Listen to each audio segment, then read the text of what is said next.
Yo, good to be back. Been a while.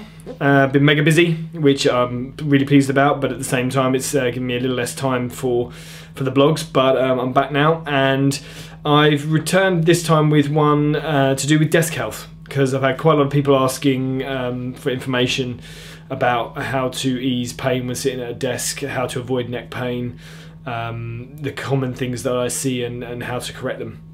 So what you're going to see hopefully with this blog is a two-part blog.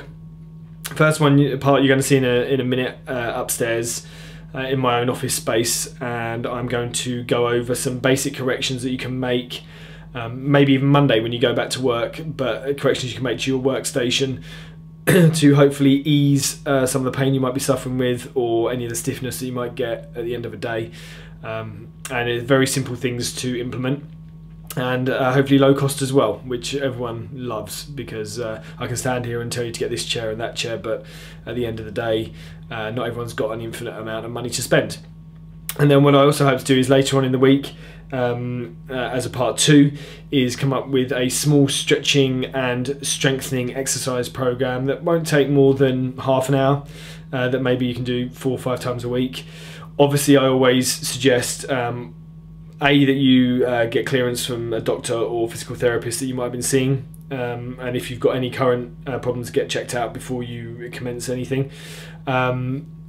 Always do any exercise within the level of ability that you have, which I will go over when I give the exercise. But as with anyone who sits at a desk, the kind of exercise I'm going to be giving you is more corrective and strengthening. So it will be to hopefully avoid further injury, and also correct posture.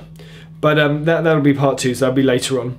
But to start with, you'll see me upstairs in a second, and we will go through the basics of how to set up your workstation a la me, because I think there's a few little corrections you can make regarding the classic ergonomic setup. So I'll see you in a second.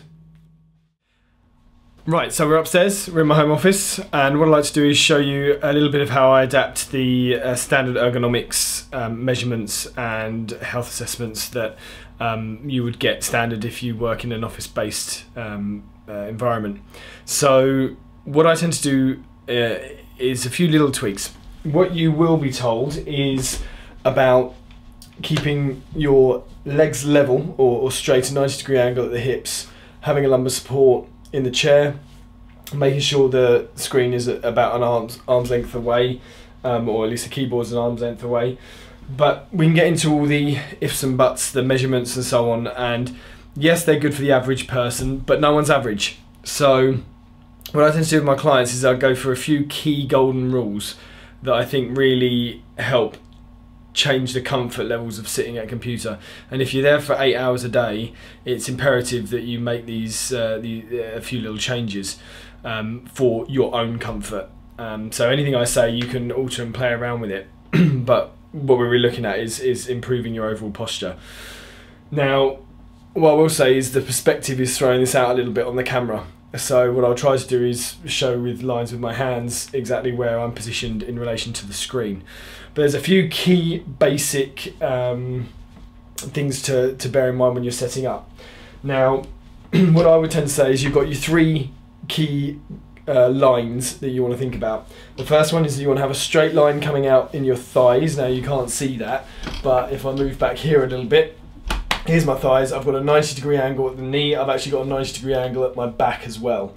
I find that this is comfortable, and this is good for a long duration sitting. Now, to allow you to do that without slumping, what I ask my clients to do is to just take in a pillow. So not everyone can afford a good chair, or doesn't want to spend loads and loads of money on an amazing chair, and quite frankly you can do that, but I don't think it's necessary. If you've got a half decent comfy chair that you can sit on comfortably without getting any buttock pain, just where you're sitting or anything down the legs, then that's fine. But get yourself a pillow. Some people only need it so thin. I like to double it up, and then put that right in the small of your back, and have that supporting the curve in your lower back. So you just filling out that area. Now it's not ideal. Obviously what I like my clients to do is do lots of exercise, strengthening the lower back and hopefully being able to sit without a support. But a lot of people don't want to do the exercise, maybe don't find the time to do the exercise. And what I prefer is that they then sit for about 30 to 45 minutes with a good support and then get up and walk around, come back, puff up the pillow again, put it back in the lower back and get set again. Now what this will do is this will allow me, as you can see probably at the back of my chair, it'll allow you just to have a bit of support and it will keep you upright. And as long as your screen is set right, you'll pretty much hold that position, give or take a few degrees. So make sure you've got that set first. You want the keyboard at about a straight level from the hands. So again, the perspective's throwing it out, but if I rest my hands, my arms, sorry, on the arms of the chair, pretty much I'm going straight across to the keyboard. So it does look a little bit here like my hand's going down, but it's not. I can guarantee you it's pretty much straight across, give or take a centimetre or two. And so that doesn't give me any problems. What you don't want is you don't want to be up here, you don't want to be down here, because you can see as I drop there, it's pulling me forward straight away. You want to be able to maintain that position upright with your shoulder back and a nice straight line down through the neck. Now obviously if you've already got rounded shoulders and forward head posture, that's going to be difficult, and this is why I'm going to give some exercise you can do to mobilize this area, to help to reposition the shoulders there, to help your overall ability to sit at the desk. So we've got the straight legs, straight thighs, sorry, so 90 degrees at the knee, 90 degrees at the hip, supporting the lower back, straight line from the hands to the keyboard, and finally a straight line from the eyes to the screen. Now what you find is most ergonomics assessments and most ergonomics pictures will show you to look at about the top of the screen. Now actually the top of the screen, I find if the idea is that you have your eyes level with the screen and you'll look down just with your eyes. But in all honesty, what tends to happen is people get tired of looking down like that and they lean in. So they don't keep their eyes at that level, lean in straight away, you've got the shoulders rolling forward, you've got a lot of strain on the neck and a lot of shortening at the front, compounding that problem that most people suffer with, causing pain across the neck and shoulders, pain down the back, and what will also happen is it will round your back out. Now with the support there, hopefully that's not going to happen as easily, but it can happen, so be aware of that. So what I'll try to do is show you here. What I've done is you can see I've raised my screens up by quite a lot. I mean, we're talking, that's probably 2/3 of a foot maybe. So with what, 10 centimeters, might be 10 centimeters, 8 to 10 centimeters. And the same on this side because it's a smaller screen. Now I don't use this screen as much, but I really should be hiring that one up a little bit as well. But this is the important one. This is where I do most of my work. Now, it may look, because of the perspective, that my eyes are level with the top, but they're actually not. So if I try to keep my hands level and just bring them across, bring them across, bring them across, as you see as I get nearer to the screen, there.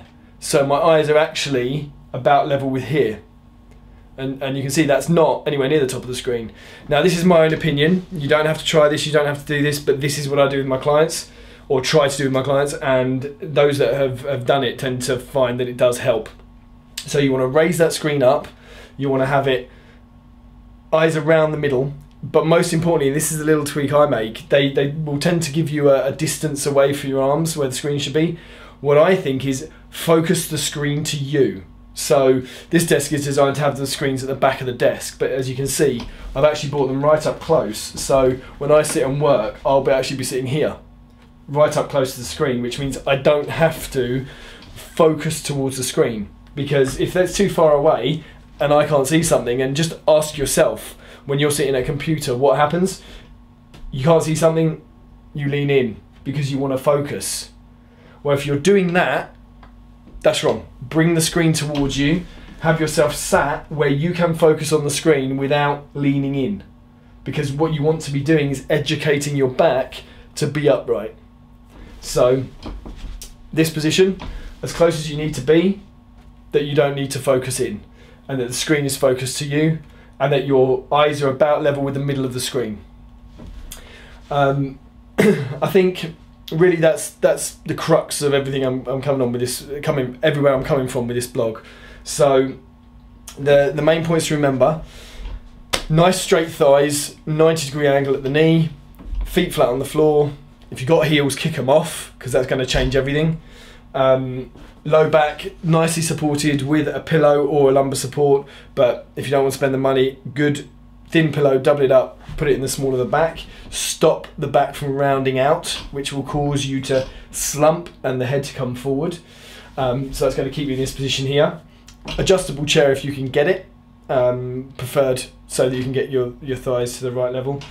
And I actually try not to have one that tilts back, because then you're just tempted to lean back all the time, which will cause you to do this, and we don't want that. So nice and straight and upright. So I've locked mine into upright. A few little other things you can do, a few little other tweaks you can make, is, for instance, you can sit with a Swiss ball. I know some clients and some people, friends, that sit with a Swiss ball. Now, if you're going to sit with a Swiss ball, a few things to consider: get a high quality one. I use durable when I'm training. I think they're good. They're reinforced. They're anti-burst. If you get an anti-burst one, it's a little bit of money, but you can use it at work, and you can, or at home if you've got a home office, and you can train with it as well. And they're very good quality. Always make sure the floor's clear underneath and there's nothing sharp that can burst it. If you're sizing wise, if you're 5'2" or under, you're going to be looking at about a 45cm ball. If you're 5'2" to 5'7", you're talking a 55cm ball. If you're 5'8" to 6'2", then we're going to be talking a 65cm ball, which is what I use, and over 6'2" is a 75cm ball. When you're sitting on the ball, ideally you're looking at parallel to 10 degrees above. So we're talking about that parallel position with the legs. So it may actually mean you have to take a bit of air out of the ball to sit parallel, but that's where you want to be. And then everything else is set up to how you're sitting on the ball. If you've got back pain, something that Paul Chek says, which makes perfect sense, is that you raise the size of the ball so it goes about 10 degrees incline up. So your knee would be here, your hip would be here, and there would be about a 10-degree incline. Now what that would do is, by raising the hips and increasing the angle, it just maintains that curve in the lower back. So it's going to stop you from rounding out and losing there's a curve in the lower back. You'll see it on all the diagrams of a lower back.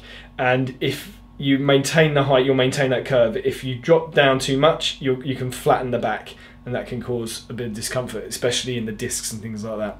So if you're got low back, 10 degrees above parallel, at least parallel for everyone.